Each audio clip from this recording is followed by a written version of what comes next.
안녕하세요. 써니북 타임입니다. 오늘 준비한 것은 무파상의 단편입니다. 제목은 후회입니다. 이 작품의 주인공 사바는 한순간 찾아온 사랑의 기회를 무심코 흘려보내고 마침내 황혼에는 달콤한 사랑의 추억은커녕 통곡할 만한 후회만을 간직한 채 죽음을 기다린다.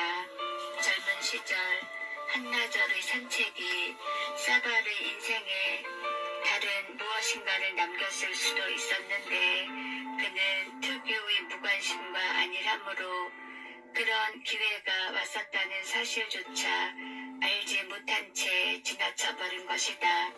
이 작품은 열정 속에 살든 무관심 속에 살든 인생은 단 한 번뿐이고 누구에게든 죽음은 찾아오지만 그 과정에서 운명보다는 각자의 선택이 개입되고 어떤 선택을 하느냐에 따라 인생의 길이 달라진다는 교훈을 주고 있다. 후회. 망트에서 사발 할아버지라고 불리는 사발은 이제 막 자리에서 일어났다. 비가 내리는 쓸쓸한 가을이었다. 마치 좀 더 굵고 느린 또 하나의 빗방울처럼 나뭇잎들이 떨어지고 있었다. 사발은 그다지 유쾌하지 않은 기분으로 난로 옆에서 창 옆으로 갔다가 창 옆에서 다시 난로 앞으로 되돌아오곤 하였다. 인생에는 침울한 날들이 있는 것이다. 그리고 그의 인생은 이제 그런 우울한 날들만 남았다. 올해 62살이니 말이다. 그는 외톨박이 노총각이라 주위에 가족이라고는 없었다. 이대로 고독하게 하나의 온전한 사랑도 받아보지 못하고 죽어버린다는 것은 그 얼마나 서글픈 일인가. 그는 이처럼 쓸쓸하고 공허한 자기 자신에 대해 새삼 생각해 보았다. 먼 과거 어린 시절의 고향집, 부모가 다 생존해 계시던 그 집을 머릿속에 그려보는 것이었다. 이어서 학창시절과 졸업, 파리에서 법률 공부를 하던 때, 그리고 아버지의 병환과 죽음을 회상해 보았다. 그 후에 그는 파리에서 돌아와 어머니와 함께 살았다. 젊은이와 늙은 여인은 둘이서 아무런 욕심도 없이 평화롭게 살던 것이다. 이윽고 어머니마저 돌아가셨다. 아, 인생이란 얼마나 허망한 것인가. 그는 세상에서 외톨이가 되었다. 그리고 이번에는 머지않아 그가 죽을 차례이다. 그는 사라질 것이다. 그리고 끝나는 것이다. 폴 사발이라는 사람은 지구상에서 완전히 없어져 버린다. 이 얼마나 끔찍한 일인가. 다른 사람들은 여전히 살아남아서 사랑을 나누고 웃음꽃을 피우겠지. 그렇다. 그들은 여전히 인생을 즐길 것이고 그는 영원히 자취를 감추어 버리게 되는 것이다. 죽음이라는 영원한 진실 앞에서 웃고 즐기고 기뻐할 수 있다는 사실은 참으로 기이한 일이다. 이 죽음이라는 것이 그저 있을 법한 하나의 가능성에 불과하다면 유행이라도 바랄 수 있으련만. 그러나 아니다. 그것은 피할래야 피할 수 없는 운명으로 마치 낮이 지나가면 밤이 되는 것처럼 애누리가 없는 것이다. 그런데 이 인생이 알차기라도 했다면 좀 나으련만. 이렇다 할 두드러진 일을 했다던가 혹은 어떤 낭만이나 기쁨을 맛보았다던가 몇 가지의 성공을 거두었다던가 어떤 성취감을 느꼈다던가 했더라면. 하지만 그것도 아니다. 아무것도 없다. 그는 아무것도 한 일이 없다. 언제나 같은 시간에 일어나 먹고 자고 한 것 외에는 다른 것을 해본 적이 없다. 그렇게 그는 62살이라는 나이에 도달하였다. 그는 남들 다 하는 결혼조차 하지 않았다. 왜 그랬을까? 재산도 어느 정도 있었으니 생각만 있었다면 결혼할 수 있었을 것이다. 그렇다면 결혼할 만한 기회가 없었기 때문일까? 아마도 그럴지 모른다. 그러나 그런 기회란 저마다 만드는 것이 아니겠는가? 그는 결혼에 정녕 무관심하였다고 볼 수밖에 없다. 아닌 게 아니라 이 무관심이야말로 그의 커다란 병이요, 결함이요, 또한 악덕이었다. 사실 이 무관심 때문에 사람들은 얼마나 많은 기회를 잃는가. 어떠한 성격의 사람에게는 일어나 육신을 움직여 여러 가지 방법을 강구하고 남들과 이야기를 주고받으며 문제를 연구한다는 것은 매우 어려운 일이다. 그는 사랑을 받아본 적도 없었다. 어떠한 여성도 충만한 사랑의 환희를 안고 그의 품에 안겨 잠이 든 적이 없었다. 그는 누군가를 기다릴 때의 달콤한 안타까움, 손과 손을 마주 줄 때의 짜릿한 전율, 도출된 열정의 황홀함 같은 것을 전혀 느껴본 바가 없었던 것이다. 입술과 입술이 처음 맞닿고 네 개의 팔이 서로를 뜨겁게 부둥켜 안아 열정으로 달아오른 두 개의 존재가 하나의 존재로 합쳐질 때 우리들의 가슴을 뻐근히 채워주는 그 행복감은 천국에서나 맛볼 수 있는 감정과 같은 것이지 않은가. 사발은 실내복을 몸에 걸친 채 난로가에 다리를 뻗고 앉아 있었다. 그의 인생은 실패작임이 분명했다. 그러나 그는 사랑했었다. 늘 그러하듯 그는 사랑에서조차 남몰래 괴로워하며 안일했었다. 그는 옛 친구인 쌍드르의 아내를 사랑했던 것이다. 아, 그 부인을 처녀 시절에 만났더라면 얼마나 좋았을까. 그러나 그는 그녀를 너무 늦게 만났다. 그는 이미 다른 사람의 아내였던 것이다. 그러나 처음 만났을 때부터 끊임없이 그는 그녀를 얼마나 사랑했는지 모른다. 그는 그녀를 만날 때마다 언제나 느끼기 마련이었던 그 열정, 헤어질 때의 그 서글픔과 그녀의 생각으로 잠을 이루지 못하던 여러 밤들을 회상해 보았다. 그러나 그런 밤을 지새우고 난 아침이면 조금은 시들해진 연정으로 잠에서 깨어나곤 했었다. 왜 그랬을까? 그녀는 무척 귀엽고 아름다운 여자였다. 금발머리는 언제나 물결치고 얼굴에는 늘 한박 웃음을 띄었다. 그러고 보니 쌍드르라는 사나이에겐 너무나 과분한 여자였다. 올해 그녀는 58살이다. 그녀는 행복해 보였다. 아, 그녀가 지난날에 그를 사랑했더라면. 그는 그토록 그녀를 사랑했는데 왜 그녀는 사바를 사랑하지 않았을까? 만일 그녀가 그런 기미라도 알아차렸다면 어떻게 되었을까? 그녀는 정말 아무것도 알아차리지 못하고 느끼지 못하고 이해하지 못했을까? 그 당시에 그녀는 그를 어떻게 생각하고 있었을까? 만일 그가 사랑을 고백했더라면 그녀는 무엇라 답했을까? 사발은 그 밖에도 100가지 1000가지의 일을 자문해 보았다.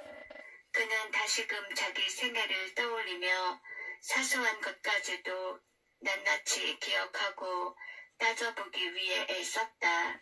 쌍드르 부인이 그토록 아름다웠던 젊은 시절, 그들은 쌍드르의 집에서 트럼프 놀이를 하며 긴 밤을 지새우기도 했었다. 그때 그녀가 그에게 한 이야기들과 그 가지가지 어조들, 여러 의미를 담고 있던 잔잔한 미소들을 생각해 보았다. 또한 쌍드르가 군청에 취직하고 있었기 때문에 일요일 오후에는 셋이서 함께 생강의 흐름을 따라 산책하던 일이며 풀밭에 앉아 점심을 먹던 일들을 회상하였다. 순간 강변의 조그마한 숲 속에서 그녀와 단둘이서 보낸 어느 오후의 추억이 소상히 머릿속에 떠올랐다. 코로나19 백신 접종해야 하는 이유요? 우리에겐 지켜야 할 것이 많으니까. 올겨울 건강도 든든하게 지키세요. 65세 이상 어르신은 코로나19와 아, 인플루엔자 무료 동시 접종이 가능합니다. 그날 아침 세 사람은 음식을 가방에 넣어가지고 길을 떠났다. 그는 무르익은 봄철의 화창한 날씨에 취할 듯한 기분을 느꼈다. 모든 것에서는 향기로운 냄새가 났고 모두가 행복해 보였다. 새들은 보다 즐겁게 노래하고 한결 날쌔게 날갯짓을 하고 있었다. 강하게 느리 쬐는 햇볕에 녹아든 듯한 강가의 버드나무 아래 잔디밭에서 그들은 점심을 먹었다. 공기는 아늑하고 나무에서 흐르는 수액의 짙은 향기로 가득 차 있었다. 그들은 그 달콤한 공기를 마음껏 들이마셨다. 아, 그날은 참으로 좋은 날씨였다. 쌍두르는 식사를 마치고 땅바닥에 벌렁 드러누워 잠들었다. 잠에서 깨어나면서는 이렇게 달게 잔 건 난생 처음이야 하고 말했다. 쌍두르 부인은 사발의 팔을 붙잡았다. 그리고 두 사람은 강줄기를 따라 거닐었다. 그녀는 그에게 기댔다. 웃으며 나 취한 것 같아요. 아주 취했다고요. 하고 말하기도 했다. 그는 그녀를 바라보았다. 가슴이 떨리고 창백해졌다. 그리고 자기의 노골적인 시선이나 떨리는 손으로 인해 마음속에 간직한 비밀이 탄로되지 않을까 더러 겁이 났었다. 그녀는 커다란 풀 잎사귀와 수선화로 왕관을 하나 만들어 머리에 쓰고는 그에게 이렇게 물었다. 이렇게 하면 나를 사랑하시겠어요? 그는 아무 대답도 하지 못했다. 뭐라고 답해야 할지 도무지 생각이 나지 않았기 때문이었다. 차라리 무릎이라도 꿇고 싶은 심정이 되었을 때 그녀는 웃기 시작하였다. 그것은 불만에 가득 찬 웃음이었다. 그러고는 그를 똑바로 바라보고 말했다. 바보로군요. 하다못해 무슨 대답이라도 해야 하잖아요. 그러나 그는 여전히 아무 말도 생각해내지 못해 울음이 터져 나올 것만 같았다. 그 모든 일들이 그날의 모습대로 생생히 떠올랐다. 그녀가 무슨 생각으로 그에게 바보로군요. 하다못해 무슨 대답이라도 해야 하잖아요. 하고 말했을까. 이어서 그는 그녀가 정답게 몸을 기댄 것이 생각났다. 머리 위로 기울어진 나무 아래를 지나가는 동안에 그는 그녀의 귀가 자기 뺨에 와서 닿는 것을 느꼈다. 그는 고의적인 행동으로 오해받을까 두려워 얼른 몸을 뒤로 뺐다. 이제 그만 돌아가야 하지 않을까요? 하고 그가 말하자 그녀는 이상 야릇한 눈초리로 그를 바라보았다. 당시에는 미처 생각지 못한 일들이 지금에 와서야 분명하게 떠오르는 것이었다. 어머, 그렇게 빨리 돌아가고 싶으세요? 만일 필요하시다면 돌아가시지요. 그래서 그는 이렇게 대답하였다. 제가 필요하기 때문이 아니라 지금쯤 쌍두르가 깨어나 있을 것 같아서요. 그녀는 어깨를 으쓱 축혀 올리면서 말하였다. 남편이 잠에서 깨었을까 걱정이 되신다면 그건 별 문제겠지요. 그럼 그래, 잘했어. 이런 여자랑 만나지 않는 게 나아. 길에 그녀는 아무 말도 하지 않았다. 그의 팔에 몸을 기대지도 않았다. 왜 그랬을까? 왜 그랬을까라는 의문을 그는 오늘에 이르기까지 전혀 품어보지 않았었다. 그는 여태껏 모르고 있었던 것을 갑자기 알게 된 것만 같았다. 그렇다면 사발은 갑자기 얼굴이 화끈거렸다. 그리고 30년 전으로 돌아가 쌍드르 부인이 나는 당신을 사랑해요 하고 속삭이는 소리를 듣기나 한 것처럼 깜짝 놀라 자리에서 벌떡 일어섰다. 혹시 그럴 수도 있지 않았을까? 방금 그의 영혼 속에 뚫고 들어온 그 의혹이 그의 마음을 무척 괴롭혔다. 그가 과연 그것을 깨닫지도 못하고 또 짐작도 못했다는 것이 있을 수 있는 일일까? 만일 그것이 사실이었다면 그 행복을 붙잡지 못하고 그냥 홀려보낸 것이라면 그는 이렇게 혼잣말로 중얼거렸다. 알고 싶다. 의문을 그대로 품고 있을 수는 없다. 알아내야 하지 않겠는가?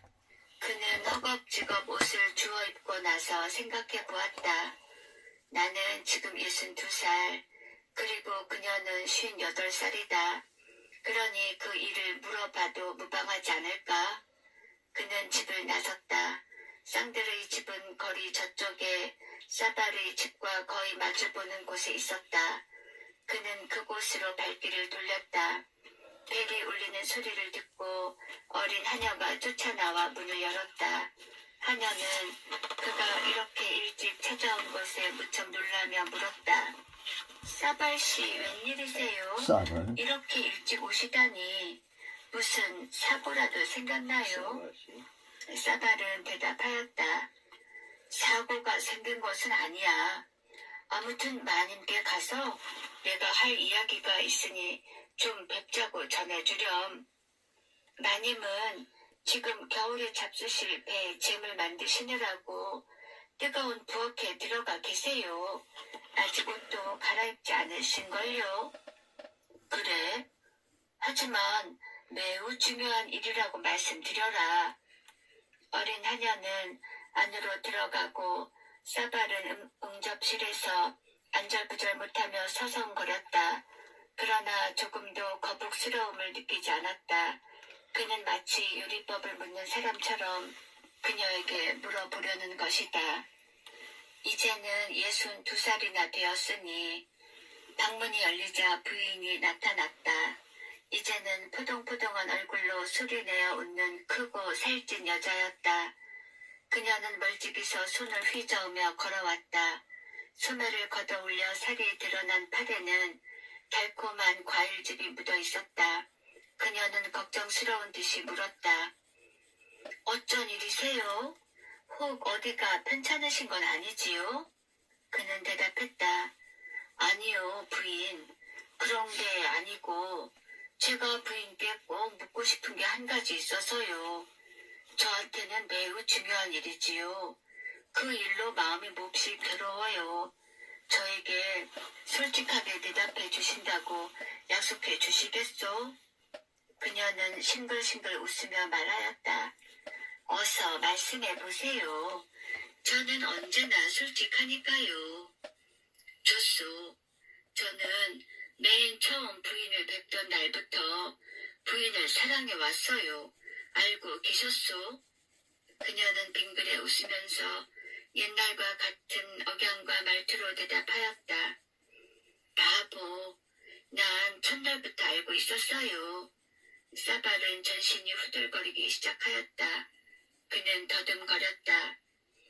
뭐, 부인도 알고 계셨다고요? 그렇다면 그는 그만 입을 다물었다. 그녀는 물었다. 그렇다면 뭐죠? 그가 대답했다. 그렇다면 어떻게 생각했었소? 당신은 뭐라고 대답했을까요? 그녀는 더욱 크게 웃었다. 그녀의 손끝에서 과일즙 방울이 흘러내려 마룻바닥에 떨어졌다. 제가요? 그렇지만 당신은 한마디도 묻지 않으셨잖아요. 대답을 해야 할 사람은 제가 아니었던 걸로 기억하는데요. 사발은 그녀에게 한 발짝 더 다가서며 물었다. 말씀해 주세요. 분명히 말씀해 주세요. 부인도 그날을 기억하고 계시지요? 쌍두루는 점심 식사를 마치고 나서 잠들고 우리는 둘이서 구부러진 강을 따라 걸었던 그날 말이요. 생각이 나시오? 그는 대답을 기다렸다. 그녀는 웃음을 멈추고 그의 눈을 빤히 들여다보며 말했다. 배즙이나 먹고 그럼요. 가실래요? 생각납니다. 그는 덜덜 떨며 다시 입을 열었다. 그럼 그날에 만일 제가 모험을 했다면 부인께서는 어떻게 하셨을까요? 그녀는 아무런 후회가 없는 행복한 여인의 미소를 지었다. 그리고 솔직하지만 기쁨이 깃들어 있지는 않은 아이러니한 목소리로 말했다. 기꺼이 따랐겠지요. 그러고는 다시 발걸음을 돌려 잼을 만들기 위해 사라졌다. 배잼이구나. 쇠발은 다시 거리로 나섰다. 배잼 한 병 그는 가져가세요. 커다란 재앙이라도 겪고 난 사람처럼 얼이 빠져 있었다. 비가 내리고 있었는데도 그는 앞만 보고 성큼성큼 걸었다. 자신이 어디로 가고 있는지도 알지 못한 채 강변을 향해 무작정 걸어가는 것이었다. 둑에 이르자 그는 오른쪽으로 돌아 물줄기를 따라 걸어갔다. 마치 어떤 본능에 쫓기는 사람처럼 한없이 걷기만 하였다. 옷에는 빗물이 마구 쏟아져 내렸다. 형태가 없어져 넝마 조각처럼 흐물흐물해진 모자에서는 마치 처마에서처럼 빗방울이 떨어져 내렸다. 그는 여전히 발을 옮겼다. 앞으로 무작정 걸었다. 드디어 아득한 옛날에 그들이 점심을 먹던 추억이 가슴을 찌르는 그 자리에 이르렀다. 그는 벌거벗은 그 나무 밑에 주저앉았다. 그리고 후회의 눈물을 흘렸다. 키드 무파상의 단편소설 후회였습니다. 오늘도 편안한 밤 되시기를 바랍니다. 감사합니다.